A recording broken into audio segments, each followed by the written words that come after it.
보시기 바랍니다. 다니엘서 2장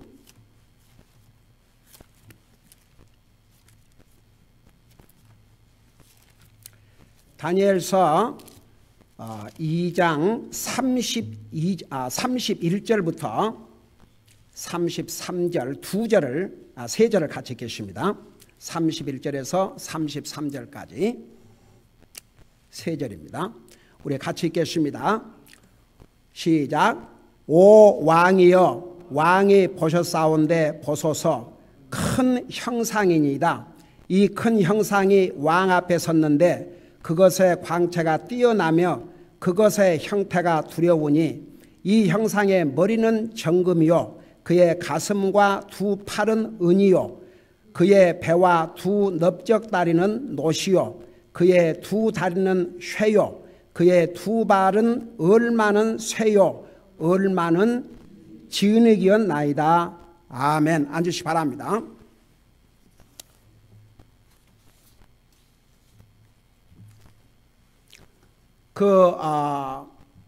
이스라엘 왕이 바벨론 왕이 꿈을 꾸고 난 다음에 그 꿈이 보통 이렇게 그냥 지나갈 꿈이 아니었습니다. 왕이 이 꿈을 꾸고 두려워했다고 그랬습니다. 그래서 바벨론 왕국의 모든 지혜로운 자들을 다 동원해서 내가 꾼 꿈과 그 해석을 알려주라고 그랬습니다. 여러분, 아무리 지혜로운 자라 할지라도, 점을 치는 점쟁이라 할지라도, 천문학자라 할지라도, 왕이 혼자 꾼 꿈을 얘기한다는 것은 정말 하나님 외에는 아무도 할 수가 없습니다. 오죽하면 지금까지 어느 나라 왕도 자기가 꾼 꿈을 이야기해달라고 얘기한 적이 없습니다. 꿈을 얘기하고 해석을 달라고 그랬지만 그건 사람으로서는 할 수 없기 때문에 그래서 바벨론 왕이 다 죽이려고 했지 않습니까? 근데 이 지혜로운 자들 속에는 다니엘과 그 세 친구들도 포함되어 있었습니다. 그래서 이제 그 왕의 명령을 받은 이 경호대장이 그들을 다 잡아 죽이려고 하니까 다니엘이 왜 그렇게 왕이 급하냐고 나를 왕 앞으로 안내를 해달라. 그래서 왕에게 가서 지금 진노에 불타고 있는 이 왕에게 왕이여 왜 그렇게 급하십니까? 나에게 시간을 주시옵소서. 그러면 제가 왕이 꾼 꿈과 그 해석을 알려드리겠습니다. 여러분, 느부갓네살 왕이 그 말을 믿었겠습니까? 그렇지만 쉽게 말하면 믿지야 본전이다. 그래 어디 한번 보자. 근데 다니엘이 어떻겠습니까? 자기 집으로 가는 길에 자기 세 친구들에게 가서 우리 하나님 앞에 기도하자. 제가 지난번에 그런 얘기를 잠깐 했지만 우리 사람 어떤 문제가 생기면요 하나님 앞에 기도보다는 자기 생각, 자기 느낌 그대로 하거든요. 아무리 믿는 사람이라 할지라도. 그래서 항상 구원받은 하나님의 자녀들은 어떤 문제가 생겼을 때 가장 바른 해결 방법은 먼저 기도하는 것입니다. 그게 믿음입니다. 그게 믿는 사람의 행동이 돼야 됩니다. 근데 아무리 믿는 사람이라 할지라도 상황이 일어나면 우선 자기 생각 이 국리 저 국리 이 생각 저 생각 이렇게 저렇게 그렇게 해보고 하나님은 일단 제쳐두고 결국 이제 하나님 믿는 사람은 하나님 앞에 도움을 간구하겠죠. 근데 순서가 틀렸다고 말입니다. 근데 옛날에 그런 얘기 했지 않습니까? 뭘 찾고 있는데 아무리 찾아도 근데 우리 큰딸이 아빠 기도하셨어요? 자기는 찾다가 얼른 못 찾으면 먼저 기도한대요. 제가 그걸 잊을 수가 없어요. 몇 년 전에 그 얘기를 들었는데도. 그런데 그 얘기를 듣고도 막상 뭘 잊어갖고 오늘 막 찾고 다니다가 이제 그 생각에 아이고 주님 이거 찾게 해주세요. 여러분 이건 한 예를 드린 것입니다. 우리가 어떤 문제가 생겼을 때 그게 무슨 문제가 됐든 제일 중요한 건 먼저 하나님 앞에 무릎을 꿇는 자세입니다. 다니엘이 그리고 이제 왜 제가 여러분들에게 혹시 기도 제목이 있냐? 여러분 기도 이게 특별히 무슨 자기 사생활에 무슨 다른 사람에게 알려서는 안 될 그런 것이 아니라면 솔직하게 기도 제목을 얘기하고 목사님 이렇게 같이 우리 수요일 날 저녁에는 그렇게 하지 않습니까? 그렇게 해서 기도 제목을 놓고 이렇게 이제 기도하는 거 그거 절대 부끄러운 일도 아니고 그리고 이제 내가 지금 무슨 문제를 놓고 기도하고 있다는 걸 알면 성도들이 위해서 기도할 때도 그 제목을 놓고 기도할 수가 있죠. 다니엘의 그 모습을 보면 참 어메이징. 자기 혼자 기도하는 게 아니고 자기 믿음의 동료인 이 세 친구들에게 같이 기도하자. 그리고 하나님 앞에 간절히 기도하니까 하나님께서 다니엘에게 그 느부갓네살 왕이 침상에서 꾼 그 모습을 그대로 다니엘에게 보여주실 뿐만 아니라 그 의미가 무엇인지까지 설명해 주셨습니다. 자, 그걸 생각하면서 보세요. 왜 성경이 하나님의 말씀이냐? 첫째는 이 성경이 기록될 때는 거의가 미래의 사건들이었습니다. 여러분 한치 앞을 내다볼 수 없는 게 사람인데 여러분 성경이 뭐라 하십니까? 내일 일을 자랑하지 말라고 그랬습니다. 오늘 무슨 일이 일어날지 내가 알지 못한다고 그랬습니다. 그게 사람입니다. 그 사람이 어떻게 몇천 년 후에 일어날 일을 어떻게 알고 기록합니까? 그건 사람으로서 할 수 없습니다. 성령님께서 사람을 도구로 사용하신 거이지 사람의 생각과 뜻을 기록한 것이 아닙니다. 그러니까 보세요. 그 미래에 일어날 사건을 기록을 했는데 지금 현재 이 시점에서 보면 거의 99%가 다 이루어졌습니다. 가령 예수님에 대해서 하나만 남았어요. 예수님에 대한 모든 예언이 다 이루어졌습니다. 성경대로. 여러분 고린도전서 15장에 보면 성경의 기록대로 예수님께서 죽으시고 성경 기록대로 부활하시고 성경 기록대로 우리 예수님께서 이 땅에 탄생하셨을 때에 저의 몸에서 탄생하셨지 않습니까? 이는 선지자 이사야를 통해서 하신 말씀을 이루려 하심이니라. 예수님께서 베들레헴에 탄생하셨어요. 이는 하나님의 말씀을 이루려 하심이니라. 여러분 우리가 지금 창세기 아브라함에 대해서 공부를 하면서 하나님께서 아브라함에게 약속하신 약속을 하나하나 시간은 걸리지만 이루어가고 계시지 않습니까? 그래서 보세요. 왜 성경이 하나님의 말씀이냐? 성경을 기록할 때는 미래에 일어날 사건들인데 지금 이 순간에 보면 거의가 성취가 됐다는 얘기입니다. 그 다음에 보세요. 두 번째는 예수님에 대한 성취, 두 번째는 사람의 수명에 대해서. 처음에는 천년에 가까운 삶을 살았지만 우리 인생은 70이요 강건하면 80이라도 그대로 지금 살고 있지 않습니까? 그 다음에 세 번째는 이스라엘 민족에 대해서. 여러분 아브라함에게 하나님께서 약속을 주실 때는 아직 자식도 태어나지 않았습니다. 근데 네 후손이 하늘의 별과 땅의 모래같이 될 것이요 내 후손을 통해서 내 씨를 통해서 땅의 모든 백성들이 복을 받을 것이라고 그러셨고 근데 그게 다 이루어졌습니다. 그 다음에 세계 역사 성경의 예언대로 이루어졌고 하나만 남았습니다. 그게 뭔지 아십니까? One World Government. 그게 이제 7년 대환란이 일어나요. 세계 역사가 One World Government. 그게 이제 일어납니다. 한 정부를 이루어요. 근데 여러분 며칠 전에 기가 막힌 뉴스 보도가 됐습니다.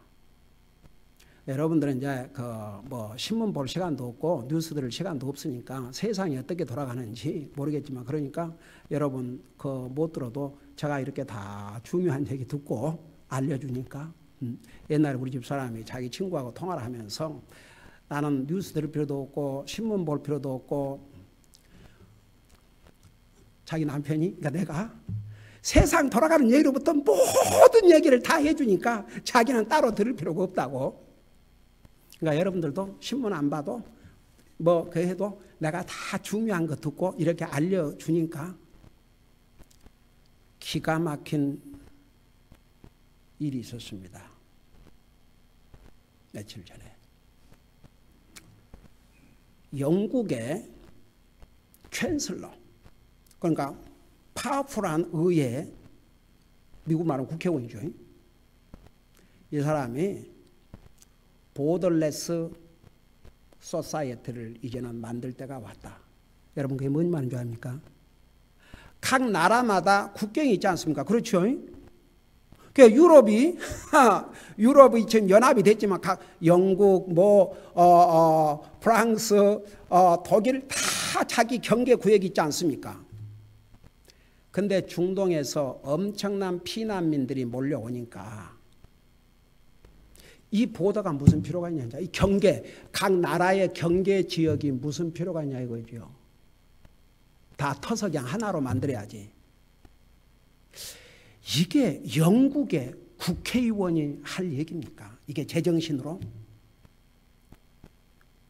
근데 보세요. 이제 원 월드 가버먼트가 되려면 각 나라의 경계가 없어져야 됩니다. 한 리더가 이제 세계를 다스리는 거죠. 그런데 보세요. 우리가 그 세계 역사가 어디에서부터 시작됐다고 그랬습니까? 중동에서부터 이라크 북부에서부터 세계 에덴 동산에서부터 시작이 됐습니다. 그 에덴 동산이 중동에서 있었습니다. 그리고 항상 세계 역사는 중동을 중심으로 그 다음에 유럽. 여러분 미국은 200년밖에 안 됐습니다. 6천년 인류 역사에 미국의 역할은 한 부분일 뿐입니다.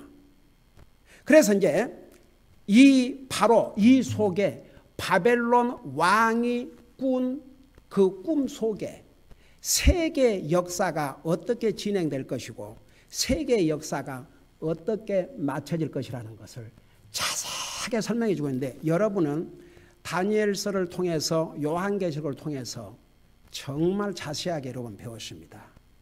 아주 자세하고 또 자세하게 가르쳐 줬습니다. 제가 항상 가르칠 때 반복해서 또 설명해 주고 가르쳐 주고 또 설명해 주고 가르쳐 주고 또 설명해 주고 가르쳐 주고 또 복습하고 하듯이 그러지만 다시 한번 복습을 하자고요. 왜 이 바벨론 왕이 꾼 꿈이 그토록 중요한가?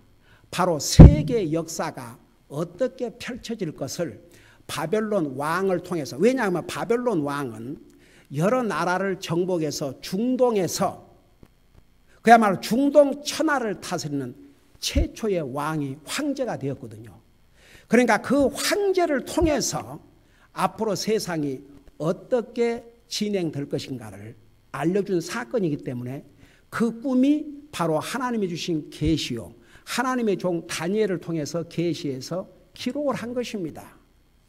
그래서 이제 이 다니엘이 하나님을 통해서 직접 바벨론 왕이 꾼 꿈의 동상의 모습을 직접 이제 하나님 보여주셔서 보았고 그 의미까지 우리 하나님께서 다니엘에게 자세하게 알려주셨습니다. 이 계시를 받은 다니엘이 바벨론 왕에게 가서 이제 이렇게 얘기를 하고 있는 거죠. 그것을 우리가 방금 같이 읽었습니다. 자, 그걸 여러분 속에 여러분 마음속에 생각하면서 보시면서 들으시면서 하세요. 31절에 오 왕이여 왕이 보셨사온데 보소서 큰 형상이니이다. 그러니까 바벨론 왕이 본 그 형상의 내용을 정확하게 다니엘이 지금 얘기하고 있어요. 여러분 그 27절에 다니엘이 뭘 하냐면 이러지 않습니까? 다니엘이 왕 앞에서 대답하여 이르되 왕이 다그쳐 물으신 그 은밀한 일은 지혜자들이나 별을 살피는 자들이나 마술사들이나 점쟁이들이 능히 왕께 보여드릴 수 없는 것이니이다. 28절에 그러나 은밀한 일들을 계시하시며 마지막 날들에 있을 일을 느부갓네살 왕에게 알려주시는 한 하나님이 하늘에 계시나이다. 그러니까 바로 하나님께서 지금 이걸 알려주시고 있습니다. 그러면서 뭐라 하십니까? 이 큰 형상이, 다시 31절 보세요. 이 큰 형상이 왕 앞에 섰는데 그것의 광채가 뛰어나며 그것의 형태가 두려우니, 그러니까 왕이 본 그대로를 지금 다니엘이 얘기하고 있는 거죠. 이 형상의 머리는 정금이요, 그의 가슴과 두 팔은 은이요, 그의 배와 두 넓적다리는 노시요, 그의 두 다리는 쇠요, 그의 두 발은 얼마는 쇠요, 얼마는 진흙이었더라. 진흙이었나이다. 여러분 한번 생각해 봐요. 아닌가나 이 모습을 우리가 생각할 때도 무시무시하지 않습니까? 그 사람 형상 같은 형상인데 머리는 금으로 돼 있고 가슴은 은으로 돼 있고 배와 넓적다리는 노시고 그 두 다리는 쇠고, 이게 얼마나 무시무시한 모습입니까?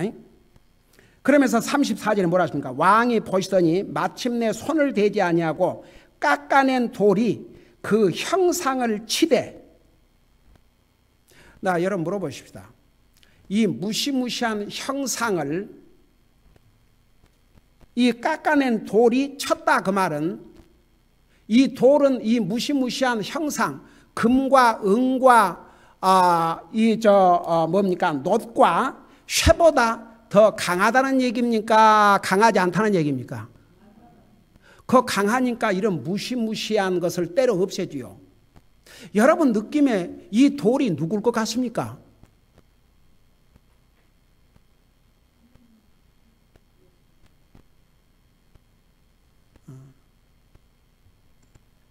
이 돌이 누굴 것 같아요? 그런 어마어마한 형상을 다 가루로 만들 만큼 바로 앞으로 왕 중에 왕으로 오실 예수 그리스도를 가리킨 거죠. 자, 그걸 생각하면서 보세요. 깎아낸 돌이 그 형상을 치되 쇠와 진흙으로 된 그의 두 발을 쳐서 그것들을 산산조각 내매. 35절 그때의 쇠와 진흙과 놋과 은과 금이 다 산산조각 나서 여름 타작 마당에 겨같이 되어 바람에 쓸려갔으며 그것들의 자리가 없어졌고 그 형상을 친 돌은 큰 산이 되어 온 땅을 채웠나이다. 자, 여기까지 바벨론 왕이 꿈에 본 것입니다. 그러니까 보세요. 이 돌이 이제 이게 다 왕국을 가리켰는데 그 왕국을 다 쳐서 없애버리고 새로운 왕국을 건설할 것을 여기서 보여준 거예요. 자, 그러면서 36절 보세요. 그 꿈은 이러한즉 더 자세한 설명을 하죠. 우리가 왕 앞에서 그것의 해석을 고하리다. 오 왕이여, 왕은 왕들의 왕이시오니. 여러분, 느부갓네살 왕은 그야말로 인류 역사에 이때까지는 가장 큰 권력을 가진 왕이었습니다. 중동 천하를 정복해서 지배한 왕이었습니다. 여러분, 심지어는 하나님께서 느부갓네살을 나의 종이라고 그랬습니다. 어떤 의미에서? 이스라엘 민족을 징계하는 채찍의 도구로 사용하셨습니다. 여러분, 이스라엘이 범죄하다가 아수리에 완전히 포로로 잡혀가고 북쪽 이스라엘이 없어졌지 않습니까? 남쪽을 유다라고 그랬는데 유다도 하나님 말씀에 불순종하고 그렇게 선자를 보내서 경고를 했음에도 불구하고 유다 왕들이 말을 듣지 않았습니다. 백성들이 말을 듣지 않았습니다. 그래서 에레미야 선지자를 통해서 너희가 끝까지 하나님 말씀에 불순종하면 이제 너희들도 포로로 잡혀갈 것이다. 그래서 70년 포로를 경고했지 않습니까?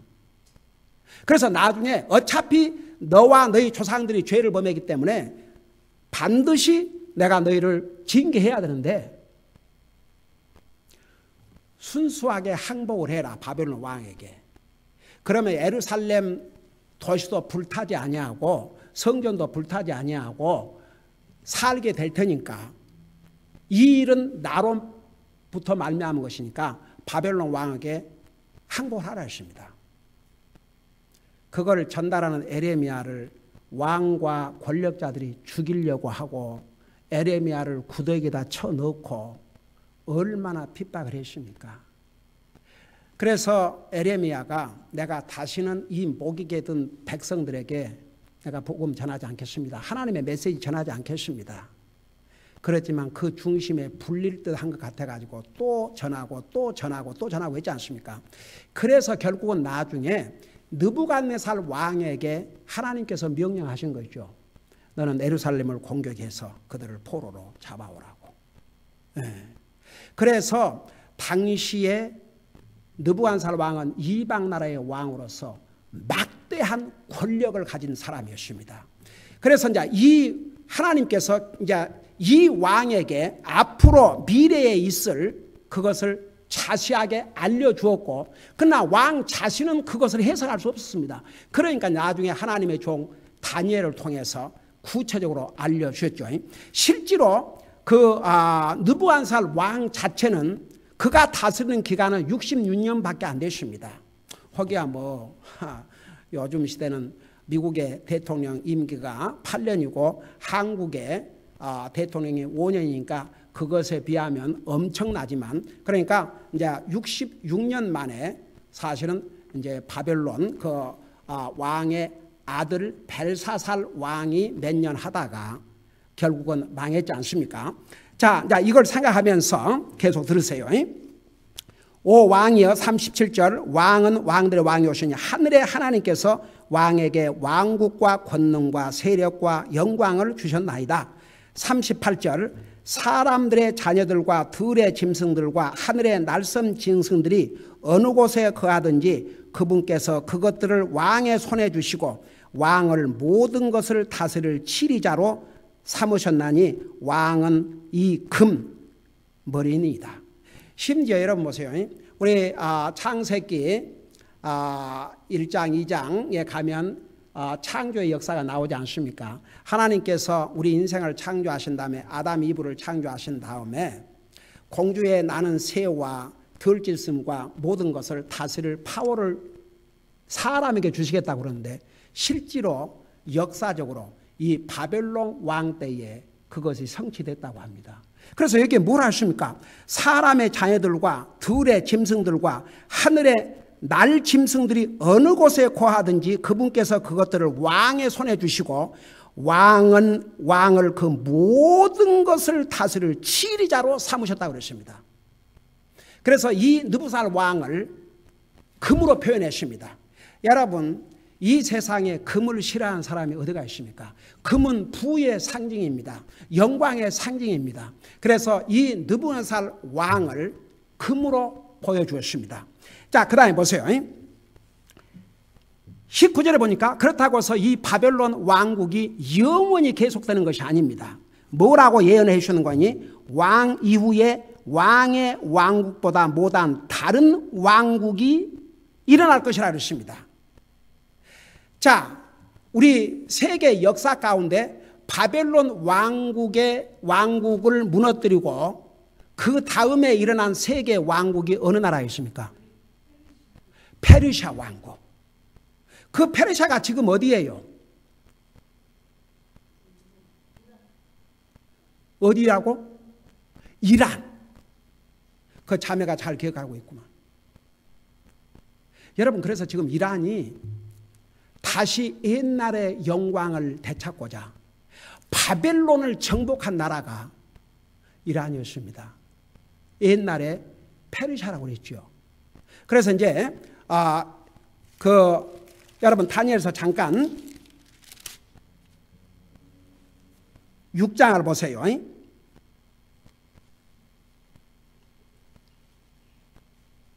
6장 전에 5장 30절 보세요. 5장 30절.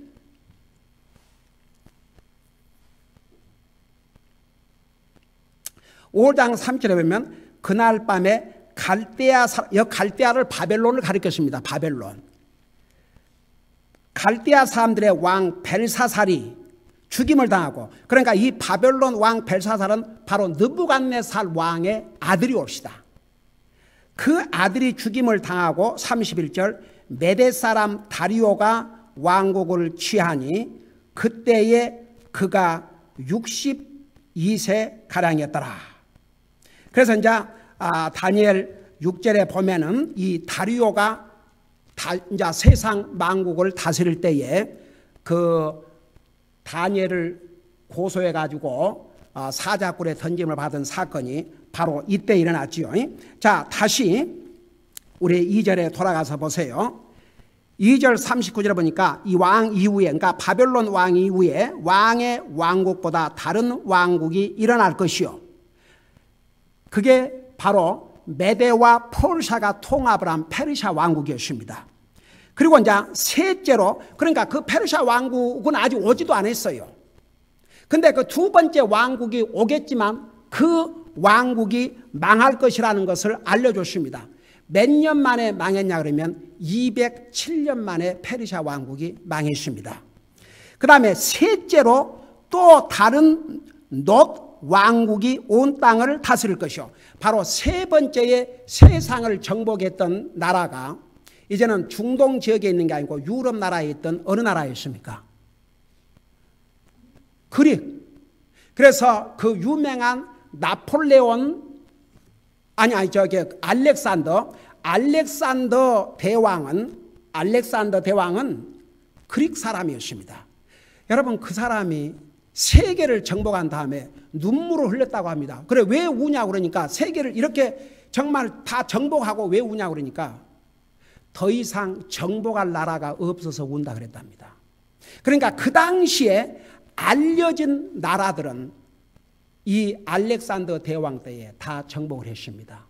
207년을 중동과 유럽을 지배했습니다. 그래서 이제 셋째로 또 다른 놋 왕국이 온 땅을 다스릴 것이며 그랬죠. 이 그릭 왕국도 이제 페르시아 왕국보다는 오래 갔지만 269년, 300년이 채 못 돼서 멸망을 했습니다. 자, 그 다음 보세요. 40절.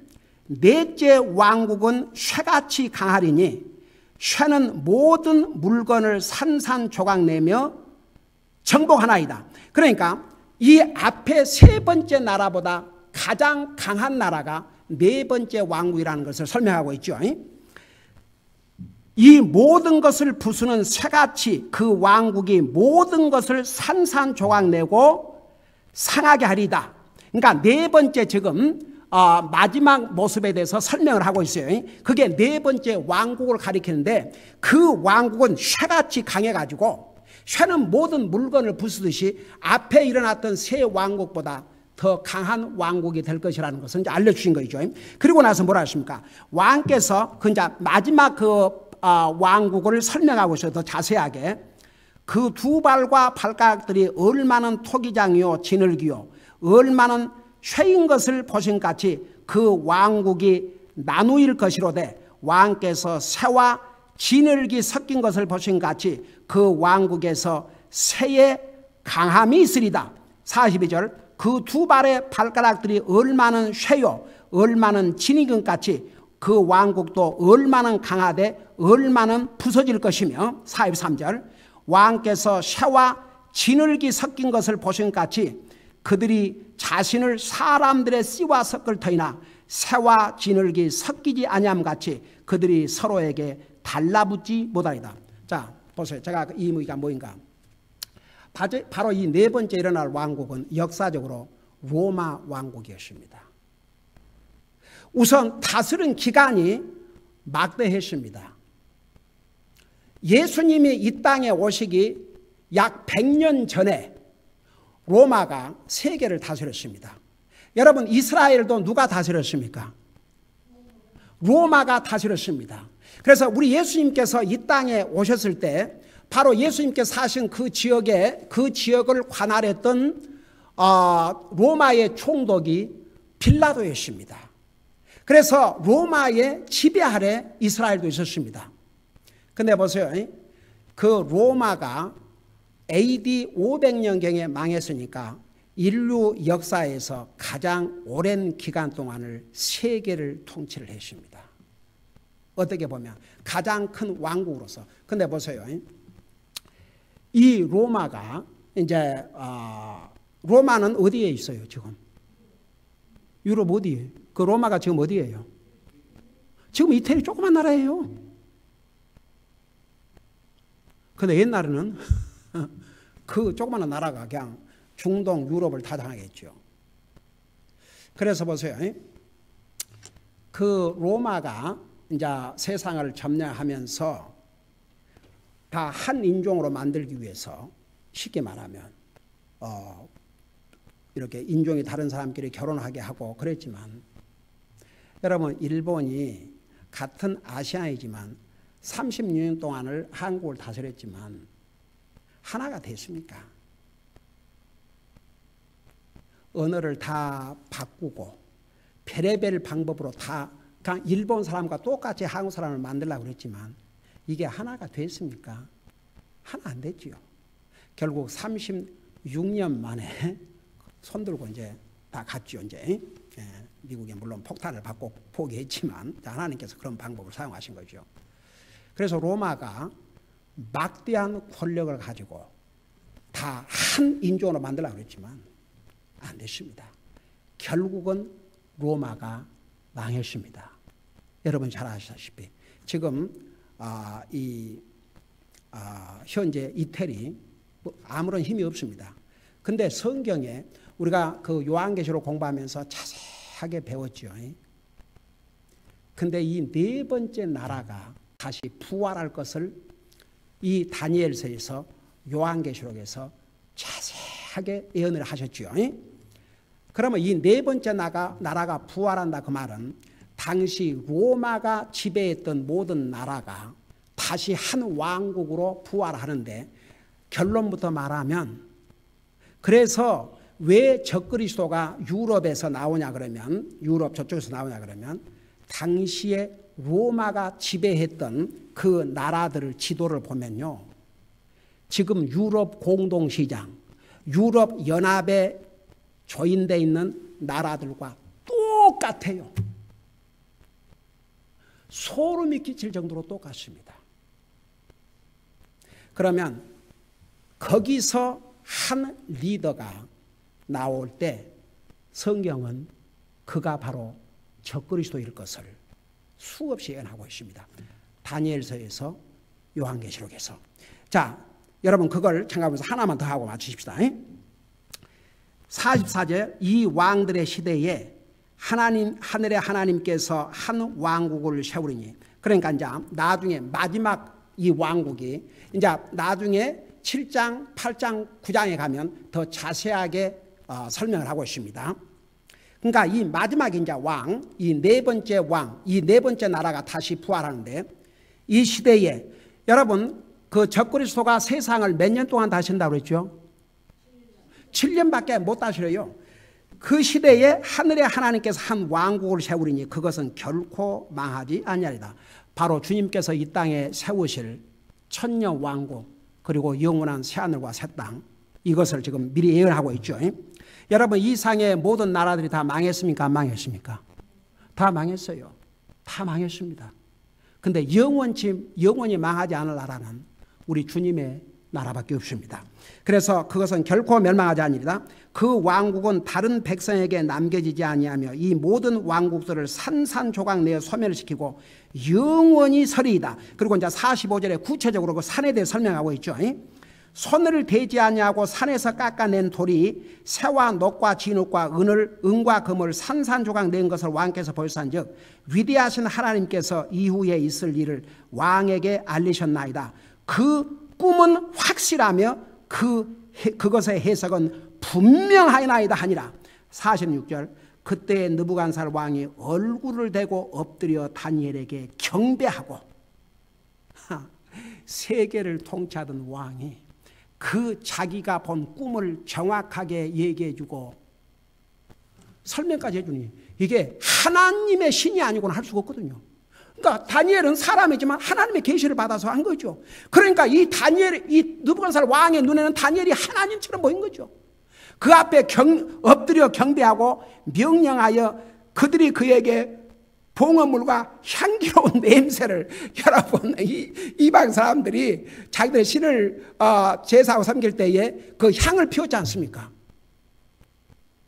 그와 마찬가지로 향기로운 냄새를 드리게 아니라 47절에 왕이 다니엘에게 응답해 이르되 내가 능히 이 은밀한 일을 드러내는 것을 보니 진실로 너의 하나님은 신들의 신이시오 왕들의 주시며 은밀한 일을 드러내시는 이시로다 하고 48절 그때 왕이 다니엘을 지위가 높은 자로 삼으며 그에게 큰 선물을 많이 주고 그를 바빌론 온 지방을 다스릴 지리자로 삼으며 총독들의 우두머리로 삼아 바벨론의 모든 지혜자들 위에 두니라. 여러분, 왜 성경이 하나님의 말씀이냐? 이게 지금 다니엘 1서가 기록된 지는 지금부터 3000년 전입니다. 그리고 이 계시를 줄 때는 아직 페르시아 왕국, 그리스 왕국, 로마의 왕국이 오지도 않았을 때입니다. 그런데 바벨론 왕 당시에 바벨론 왕을 통해서 보여준 그 꿈의 내용대로 이 하나님의 계시를 받아서 다니엘이 알려준 그대로 역사적으로 다 성취가 되십니다. 하나만 남아 있습니다. 이 네 번째 로마가 다시 부활하는 것. 그래서 성경은 하나님의 말씀인 것입니다. 기도하십시다. 사랑의 아버지 하나님, 우리가 이 성경을 가지고 있다는 거 얼마나 큰 복이란 거 잊지 말게 하시고 우리가 보이지 않는 하나님을 사랑하는 길이 바로 이 하나님의 말씀을 사랑하는 것이라는 거 잊지 말고 항상 하나님의 말씀을 읽고 듣고 또 순종함으로써 하나님 사랑하는 삶을 살게 하여 주시옵시고 하나님께서 하신 말씀은 사람의 손으로 기록하셨어도 반드시 이루어지기 때문에 이 성경은 하나님의 말씀이라는 거 우리는 분명히 알지만 그거 믿지 않는 사람들에게 바로 증거하고 사는 우리가 되게 하여 주시옵소서. 감사합니다. 사랑합니다. 예수님의 이름으로 감사 기도하옵나이다. 아멘.